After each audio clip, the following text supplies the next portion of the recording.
ಎಲ್ಲರ ಮನೇಲೂ ಸಂಡೇ ಅಂತ ಬಂದರೆ ಸಾಕು, ಎಲ್ಲರೂ ಇಷ್ಟಪಡುವಂಥದ್ದು ನಾನ್ ವೆಜ್ಜೇ ಆಗಿರುತ್ತೆ. ಸೊ ಅದರಲ್ಲಿ ಚಿಕನ್ ಅಂದರೆ ಪಾಲಕ್ ಚಿಕನ್ ಅಂತಂದರೆ ಎಲ್ಲರಿಗೂ ತುಂಬಾ ಇಷ್ಟ ಆಗಿರುತ್ತೆ.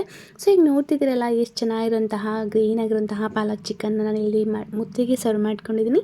ಸೊ ಇದನ್ನು ಹೇಗೆ ಮಾಡೋದು ಅಂತ ನಾನು 1 ಬೈ ಸ್ಟೆಪ್ ಹೇಳ್ಕೊಡ್ತೀನಿ. ಮೊದಲಿಗೆ ಇಲ್ಲಿ 1 ಟೇಬಲ್ ಸ್ಪೂನ್ ಅಷ್ಟು ತುಪ್ಪ ಹಾಕ್ಕೊಂಡು ಮೆಲ್ಟ್ ಮಾಡಿಟ್ಕೊಂಡೆ. ಅದಕ್ಕೆ ನಾನು ನಾಟಿ ಈರುಳ್ಳಿ 1 ಹಿಡಿಯಷ್ಟು ಮತ್ತು ನಾನು ಸಣ್ಣದಾಗಿ ಹಚ್ಚಿಟ್ಕೊಂಡಂತಹ ಈರುಳ್ಳಿನೂ ಕೂಡ ಹಾಕ್ಕೊತಾ ಇದ್ದೀನಿ. ಅದ್ರ ಜೊತೆಗೆ ನಾನಿಲ್ಲಿ ಬೆಳ್ಳುಳ್ಳಿನ ಸೇರಿಸ್ಕೊತಾ ಇದ್ದೀನಿ. ಬೆಳ್ಳುಳ್ಳಿ ಜೊತೆಗೆ ನಾನಿಲ್ಲಿ ಸ್ವಲ್ಪ ಒಂದು 5ರಿಂದ 7 ಗೋಡಂಬಿನ ತೊಗೊಂಡಿದ್ದೀನಿ. ಜೊತೆಗೆ ಸ್ವಲ್ಪ ಶುಂಠಿ ತೊಗೊಂಡಿದ್ದೀನಿ ಮತ್ತು ಚಕ್ಕೆ, ಲವಂಗ, ಏಲಕ್ಕಿ ಮತ್ತು ಮೆಣಸು ಕೂಡ ತೊಗೊಂಡಿದ್ದೀನಿ.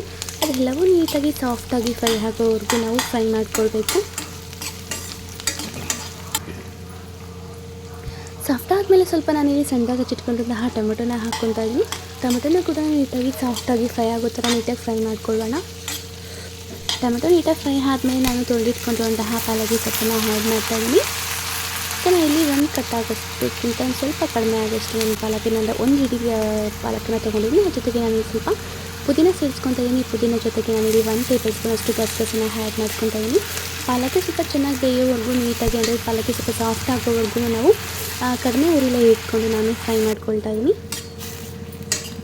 ಸೊ ಈಗ ನೋಡಿದ್ರಲ್ಲ ಪಾಲಕು ಕೂಡ ನೀಟಾಗಿ ಸಾಫ್ಟ್ ಆಗಿದೆ. ಪಾಲಕಿ ಸಾಫ್ಟ್ ಆದಮೇಲೆ ನಾನಿಲ್ಲಿ 1 ಕಪ್ ಆಗೋಷ್ಟು ನಾನು ತೆಂಗಿನಕಾಯಿನ ತೊಗೊಂಡಿದ್ದೀನಿ. ಆ ತೆಂಗಿನಕಾಯಿ ನೀಟಾಗಿ ಸ್ವಲ್ಪ ಬಿಸಿ ಮಾಡಿಕೊಂಡ್ರೆ ಸಾಕು, ತುಂಬ ಫ್ರೈ ಆಗೋ ಅವಶ್ಯಕತೆ ಇಲ್ಲ. ಈಗ ನೋಡ್ತಿದ್ದೀರಲ್ಲ ನಾನಿಲ್ಲಿ ಫ್ರೈ ಮಾಡ್ಕೊಂಡಿದ್ದೀನಿ. ಇವೆಲ್ಲವೂ ಹಾರ ಆದಮೇಲೆ ನಾನಿಲ್ಲಿ ಸಣ್ಣ ಜಾರ್ಗೆ ನಾನಿಲ್ಲಿ ಶಿಫ್ಟ್ ಮಾಡ್ಕೊತಾ ಇದ್ದೀನಿ.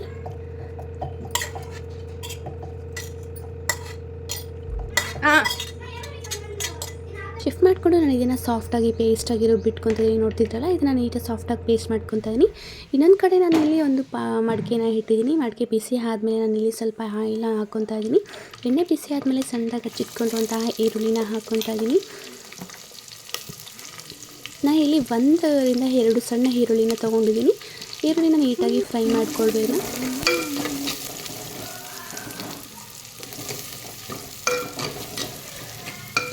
ಈರುಳ್ಳಿ ಸಾಫ್ಟ್ ಆದಮೇಲೆ ನಾನು ಇಲ್ಲಿ ಚಿಕನ್ನ ತೊಗೊಂಡಿದ್ದೀನಿ. ನಾನಿಲ್ಲಿ ನೀಟಾಗಿ ತೊಳೆದಿಟ್ಕೊಂಡಿದ್ದೀನಿ. ನೋಡ್ತಿರಲ್ಲ ನಾನು ಆಲ್ರೆಡಿ 1 kg ಚಿಕನ್ನ ತೊಗೊಂಡಿದ್ದೀನಿ.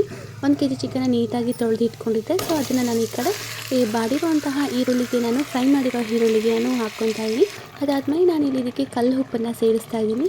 ಕಲ್ಲುಪ್ಪಿನ ಜೊತೆಗೆ ನಾನಿಲ್ಲಿ ಅರಿಶಿನ ಪುಡಿನೂ ನಾನು ಸೇರಿಸ್ಕೊತಾ ಇದ್ದೀನಿ. 1 ಸ್ಪೂನಷ್ಟು ಅರಿಶಿನ ಪುಡಿನ ಸೇರಿಸ್ಕೊಂಡು ನೀಟಾಗಿ ಮಿಕ್ಸ್ ಮಾಡ್ಕೊಳ್ತೀನಿ.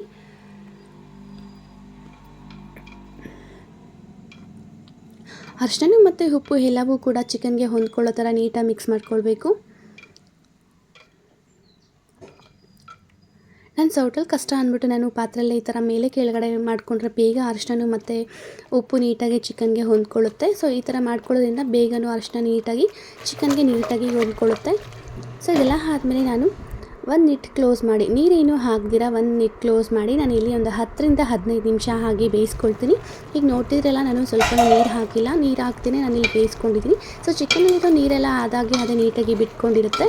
ಸೊ ಇದನ್ನು ನೀಟಾಗಿ ನಾನು 1 ರೌಂಡ್ ಕಲಿಸ್ಕೊಡ್ತೀನಿ.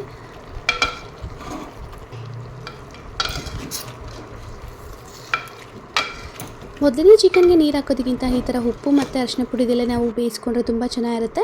ಸೊ ಇದಾದಮೇಲೆ ನಾನು ಆಗಲೇ ರುಬ್ಬಿಟ್ಕೊಂಡಿರುವಂತಹ ಮಸಾಲೆನೂ ಕೂಡ ಹಾಕ್ತಾಯಿದ್ದೀನಿ.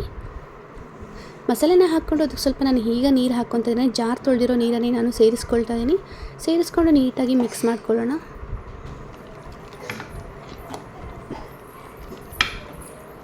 ಇದಕ್ಕೆ ಯಾವುದೇ ಥರದಂತಹ ಫುಡ್ ಕಲರ್ ನಾನು ಹಾಕಿಲ್ಲ. ಇರೋ ಪಾಲಕಲ್ಲಿ ಬರುವಂತಹ ಹಸಿರು ಮತ್ತು ಪುದೀನದಲ್ಲಿ ಬರುವಂತಹ ಹಸಿರು ನಮಗೆ ಇಲ್ಲಿ ಕಲರ್ ಕಾಣಿಸ್ತಾ ಇರುತ್ತೆ. ಸೊ ನಾನು ಯಾವುದೇ ಥರದಂಥ ಕಲರ್ ಫುಡ್ಡನ್ನು ನಾನು ಆ್ಯಡ್ ಮಾಡಿಲ್ಲ. ಇದಕ್ಕೆ ನಾನು ನಿಟ್ಟು ಕ್ಲೋಸ್ ಮಾಡಿ 15 ನಿಮಿಷ ಕಡಿಮೆ ಹುರಿಲಿ ನಾನು ಬೇಯಿಸ್ಕೊತಾ ಇದ್ದೀನಿ. 15 ನಿಮಿಷ ನೀಟಾಗಿ ಕಡಿಮೆ ಹುರಿಲಿ ಬೇಯಿಸ್ಕೊಂಡಿದ್ದೀನಿ. ಸೊ ಇದು ಕುದಿ ಬರ್ತಾ ಇರುತ್ತಲ್ವ, ನೀಟಾಗಿ 1 ರೌಂಡ್ ನೀಟಾಗಿ ಕಲಿಸ್ಕೊಳ್ಳೋಣ. ಯಾಕಂದರೆ ತಳ ಅಂಟಿರುತ್ತೆ, ಹಾಗಾಗಿ ನಾವು 1 ರೌಂಡ್ ನೀಟಾಗಿ ಓಪನ್ ಮಾಡಿ ನಿಧಾನಕ್ಕೆ ಕಲಿಸ್ಕೊಡೋಣ.